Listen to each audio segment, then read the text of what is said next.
ప్రహ్లాదుడు పుట్టి ప్రతి క్షణం కూడా వీడికి జ్ఞానం నేర్పించాలి అనేటువంటిది చెప్తూనే ఉంటాడు. హిరణ్యకశిపుడు ఏం చేస్తాడు? మా వరాలు పొందుతాడు బ్రహ్మ గురించి. ఏం చెప్తాడు?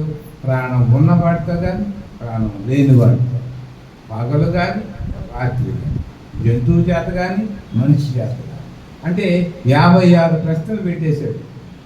అన్ని మరణం గురించి నేను చేసే తప్పని తెలుసు, కానీ అక్కడి నుంచి తెచ్చుకోలేమా? అది రే నువ్వు వినబాకు. మనసు, బుద్ధి, ఆత్మ. మనసు ఏం చెప్తుంది? వాడి మాట వినబాకు. బుద్ధి అని చెప్తే వాడు చెప్పేది కరెక్టే కదా. అయినా కానీ నేను ఎన్నో అంటే ఏంటి? మనసు ప్రభావం, ఆత్మ అది ఉన్నది కలగడం లేదు. ఇదే అన్నమాట.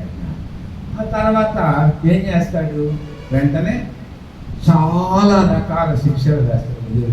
పావులతో కలిపేయడం, పైనుంచి వాళ్ళ మీద తోసేయడం, ఎరుగులు చేయడం, తర్వాత ఇంట్లో పెట్టి తగలబెట్టడం, ఇలాంటివన్నీ ఎన్నెన్నో ఆటంకాలు చేస్తాడు.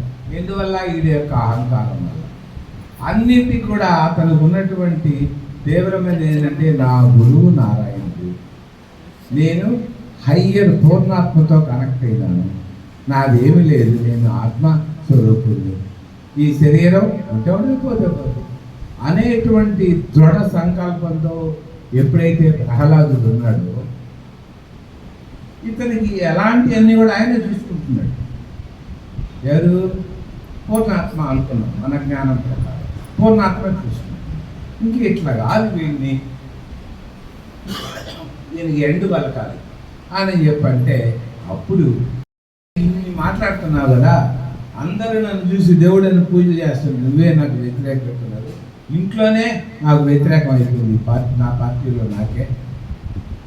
అర్థమైందా? ఇంకా 5 రాజకీయ నాకు పేరు ఎందుకులేమంటే ఈ రకంగా అయింది. కాబట్టి మనకి నువ్వు నిజంగా నీ దేవుడిని చూపిరా, నీ గురువారు చూపించమంటాడు.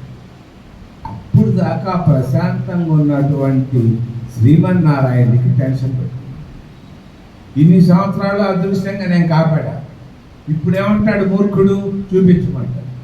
ఇతనేమన్నాడు? పూర్తి నమ్మకంతో ప్రహ్లాదుడు, ఇందుగలడు అందులేడని సందేహము వలదు, చక్రి ఎందెందు వెతికి చూచిన అందందే కలడు. అక్కడున్నాడు ఇక్కడున్నాడు ఏందో సర్వవ్యాప్తి పరమాత్మ, నువ్వు ఎక్కడైనా. ఈ మాట అనేది ఆయన టెన్షన్ పెట్టుకోలేదు శ్రీమన్నారాయణ. ఇన్ని సంవత్సరాలు మనం కనపడకుండా యాక్షన్ చేస్తాం, ఇప్పుడు రుజువు కావాలి. మళ్ళా వాళ్ళ కండిషన్స్ పెట్టున్నాడు అక్కడ. మనిషి కాదు, జంతువు కాదు, ప్రాణం ఉన్నవాడితో కాదు, ప్రాణం లేని వాడితో కాదు, తర్వాత ఆకాశంలో కాదు, భూమి మీద కాదు, పగలు కాదు, రాత్రి. ఇన్ని కండిషన్స్కి ఇది ప్రాబ్లం. ఈ ప్రాబ్లంకి సొల్యూషన్ ఎత్తుక్కోవాలి. సొల్యూషన్ ఎత్తుకొని ఆ శ్రీ మహావిష్ణువు పడినటువంటి టెన్షన్ ప్రపంచంలో ఎవరు పడలేదు. అంత టెన్షన్ పడి ప్రతి దాంట్లో కూడా ఆయన ఉండిపోయిన తర్వాత అప్పుడు ప్రహ్లాదుడు లేదు టెన్షను, ఆయన పడ్డాడు. అంటే ఈ హిరణ్యకశిపుడు ఎలా వేరు చూపిస్తూ ఎక్కడ అవుతుందో, హిరణ్యకశిపుడు ఎక్కడ గర్రతో తీసుకొని కొట్టంగానే అన్నీ రెడీగా ఉన్నాయంట.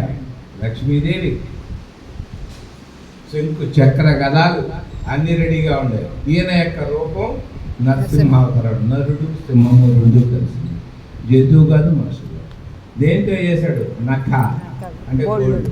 ఈ ప్రాణం ఉన్నట్ట ప్రాణం లేనట్ట? ఉన్నాయి అని అంటే నొక్కూడదు, కట్ చేస్తే.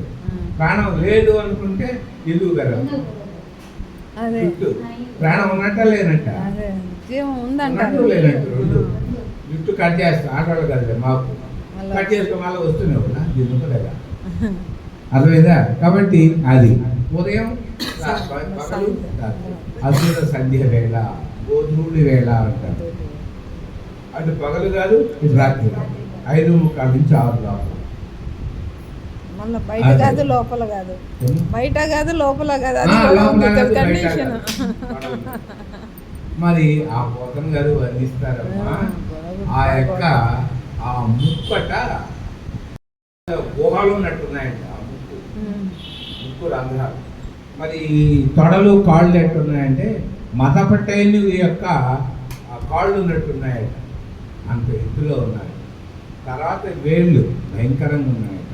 వెంటనే రావడం, శ్రీహరి రావడం, వెంటనే ఇతను తీసుకొని ఇది పొట్ట చేయడం, ఒక్క బొట్టు కూడా రక్తం కాకుండా మొత్తం చంపేయడం, సంహారం చేయడం, ఆ యొక్క కళేబరాన్ని బయట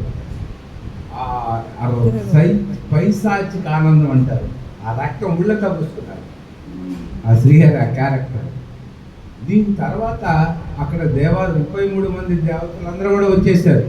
ఇంతటి భయంకరమైనటువంటి శ్రీ మహావిష్ణువు యొక్క రూపం ఎప్పుడు చూడాల, భయంకరమైపోయింది. అప్పుడు నారదుడు వెళ్ళి, ఏమయ్యా నువ్వు చాలా నారాయణ నారాయణ అంటావు కదా, నువ్వు ఆయన చూస్తే నాకు భయం వేస్తుంది, వాళ్ళెవడు ఉండవు, నా పని ఉందని ఆయన చెప్పు. ఆయన లక్ష్మీదేవి దగ్గరికి వెళ్ళాడు. ఏమమ్మా నీ ఆయనే కదా, అమ్మవాడు ఎప్పుడు చూడలేదు నేను, ఇంతలా బాగుందని నేను చేస్తున్నాను కాదు. ఈ 33 కోట్ల మంది తప్పించుకున్నారు. అప్పుడు లాస్ట్కి అందరూ కలిపి ఎస్కేప్ తప్పించుకొని ప్రహ్లాద నీకోసమే వచ్చాడు ఆయన, కాబట్టి నువ్వే పోవాలి. ప్రహ్లాదుడు చిన్నవాడు, ఆ ధైర్యం, కొండ ధైర్యానికి మనం మెచ్చుకోవాలి. అప్పుడు ఏం చేస్తాడంటే వెళ్ళి ఆయన కాళ్ళ మీద పడతాడు. నీ భయంకర రూపం చూసి 33 కోట్ల మంది దేవతలు, రాక్షసులు, ప్రజలందరూ భయపడుతున్నారు. కానీ మహాత్మా నేను భయపడిన, దీనికన్నా భయంకరమైనది ఇంకోటి ఉంది, మీకన్నా భయంకరమైనది ఏంది అంటాడు కోపంలో, సంసారం. దీనికన్నా భయంకరమైనది సంసారం ఉంది, కాబట్టి నిన్ను చూసి నేనేం భయపడను, మామూలుగా వచ్చేయాలి. భగవంతుడు భక్తుడి యొక్క ప్రేమకు లొంగిపోతాడు. వెంటనే శాంతాకారం ఇచ్చి అప్పుడు వెంటనే ఆయన త్వర మీద కూర్చోబెట్టాడు. అది లక్ష్మీ నృసింహ శాంత రూపం, అది ఉగ్రరూపం. అర్థమైందా? కాబట్టి ఈ రకంగా మనకి విశ్వంలో మనకి ఏదైతే సమస్య ఉంటుందో ఆ సమస్యకి పరిష్కారం